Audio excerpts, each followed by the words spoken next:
ஃபுல்லாக சப்போர்ட்டாக இருக்கிறதால காவேரி ரொம்ப சந்தோஷமடைகிறாங்க. அடுத்து வந்து விஜயும் காவேரியும் வந்து எல்லா பிரச்சனையும் நம்ம ஒன்றா சேர்ந்து எல்லாத்தையும் தீர்ப்போம், நீ கவலைப்படாத காவேரி அப்படின்னு சொல்லிட்டு விஜய் வந்து ஆறுதல் சொல்லிட்டு இருக்காரு. அடுத்து வந்து காவேரி விஜய் வந்து ரொம்ப சந்தோஷமாக வந்து எல்லா வேலைகளையும் செய்ய ஆரம்பிக்கிறாங்க. வீட்டில் உள்ளவங்களாம் வந்து காவேரி விஜயும் பார்த்து ரொம்ப சந்தோஷமடைகிறாங்க. 2 பேருமே வந்து வேலைக்கு போகிறீங்களா அப்படின்னு சொல்லிட்டு கேட்டுட்ருக்காங்க. ஆமாம் அப்படின்னு சொல்லி சொன்னோன்னே இதை பார்த்துட்டு தாங்கிக்கவே முடியல. அவங்க வந்து சித்தப்பாவால் இவங்க 2 பேரும் ஓவராக தான் பண்ணிகிட்ருக்காங்க, எவ்வளோ பிரச்சனை நடந்துகிட்ருக்குது, இப்போ ரொம்ப முக்கியமாக இவங்க வந்து ஆஃபீஸ் போகிறது அப்படின்ற மாதிரி சொல்கிறாங்க. என்ன மாப்பிள்ள அப்படி சொல்லிட்டீங்க, ஆஃபீஸ் வேலையெல்லாம் காவேரி சேர்ந்து பண்ணுறது தான் கரெக்டு, இப்போ இவ எதுக்கு போகணும், இவ தான் மாசமாக இருக்கால அப்படின்னு சொல்லிட்டு சொல்கிறாரு. மாசமாக இருந்தான்னா காவேரி எல்லாத்தையும் சமாளிப்பா. ஆமாம் சமாளிப்பா, அதான் ஒரு பெரிய பிரச்சனை வந்திருக்கு, எப்படி சமாளிக்கிறான்னு பார்க்கலாம் அப்படின்னு மன பேசிகிட்டு இருக்காங்க.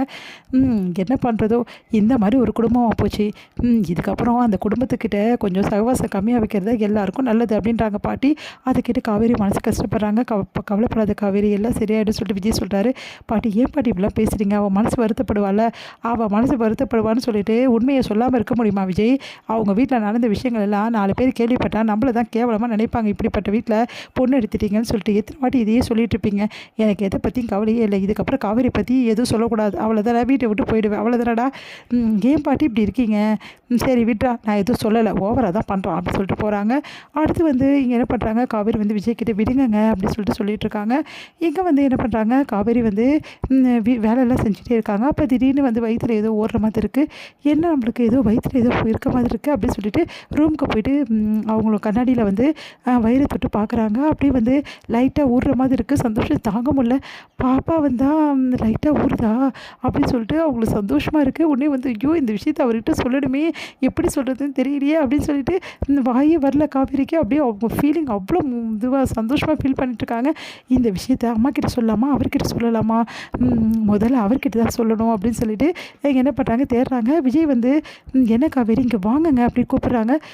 இரு காவேரி ஒரு முக்கியமான ஃபைலை பார்த்துட்டு வரேன் அப்படின்னோடனே, ப்ளீஸ் வாங்கலேன் அப்படின்னோடனே, தாத்தா ஒரு நிமிஷம் தாத்தா, காவேரி கூப்பிட்றேன் என்னன்னு கேட்டு வரேன், சரிப்பா அப்படின்றாங்க.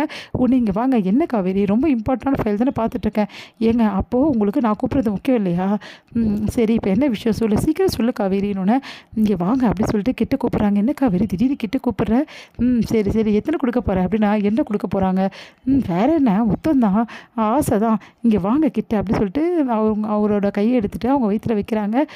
ஏதாவது தெரியுதா அப்படின்னு, ஒன்றும் தெரியலையே, ஏங்க கண்ணை மூடுங்க, கண்ணை மூடிட்டேன், அப்படியே வந்து கொஞ்சம் உணர்வுகள் ஏதாவது தெரியுதா பாருங்கள் அப்படின்னோடனே, காவேரி அப்படின்னு சொல்லிட்டு கையில் ஏதோ ஓடுற மாதிரி இருக்குது காவேரி, இருக்குல்ல அதே மாதிரி தாங்க எனக்கு வந்துச்சு, பாப்பாங்க அப்படின்றாங்க. பாப்பாவா, ஆமாங்க பாப்பாங்க, பாப்பா நம்ம கையில் ஊடுற மாதிரி இல்லைங்க, அப்படியே வயிற்றில் லைட்டாக வந்து அசைவு இருக்குங்க, நிச்சயமாவா காவேரி, நிச்சயமாக தாங்க காவேரி அப்படி சொல்லிட்டு அப்படியே ஹக் பண்ணிக்கிறாரு. சந்தோஷம் தாங்க முடியல, அப்படியே போயிட்டு வயிற்றுல கிஸ் பண்ணுறாரு. காவேரி எவ்வளோ சந்தோஷமாக இருக்குது தெரியுமாடி அப்படின்னு சொல்லிட்டு, இந்த ஃபீலிங்கை உங்களுக்கு கொடுக்கணும் தான் கூப்பிட்டேன், இப்போ உங்களுக்கு சந்தோஷம் தானே, ரொம்ப சந்தோஷம், சரி இப்போ போய் ஃபைல் பாருங்கள், ஃபைலாவது ஏதாவது மறுபடியும் பாப்பா வந்தால் என்ன பண்ணுறது, நல்லா ஏங்க அப்போல்லாம் ஒன்றும் இல்லைங்க, இது லைட் மூமெண்ட்டு தான், இன்னும் நிறைய மூமெண்ட் இருக்குது, எட்டியெல்லாம் உதைக்குமா, அப்போல்லாம் உங்களை கூப்பிட்றேன், நீங்கள் வந்து பாருங்கள் அப்படின்னு. சரி காவேரி அப்படின்றாரு. சந்தோஷம் தாங்க முடியல 2 பேருக்கும். வீட்டில் எல்லாரும் காவேரியோட வளகாப்பை பற்றி பேசிகிட்டு இருக்காங்க. அதுக்கான ஏற்பாடெல்லாம் பண்ணணும்டா அப்படின்னு பாட்டியெல்லாம் சொல்லிட்டு இருக்காங்க.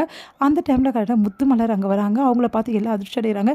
நீ எதுக்குமா இங்கெல்லாம் வர அப்படின்னு சொல்லிட்டு வந்து கேட்குறாங்க. பாட்டி இல்லைங்க ஒரு முக்கியமான விஷயமா பேசணும், எதுவும் பேச வேணாம், முதல்ல இங்கேருந்து கிளம்புமா, ஒன்றை மாதிரி ஆளுங்களெல்லாம் எங்கள் வீட்டுக்கு வரதுக்கு எனக்கு பிடிக்காது அப்படின்னு சொல்லிட்டு பாட்டி சொல்கிறேன். ஒரு 2 நிமிஷம் தான் நான் பேசிட்டு போயிடுவேன் அப்படின்னு. சரி வாங்க அப்படின்னு சொல்லிட்டு தாத்தா வந்து கூப்பிட்டு உட்கார வைக்கிறாரு. அதிர்ச்சி அடைகிறாங்க காவேரி விஜய்.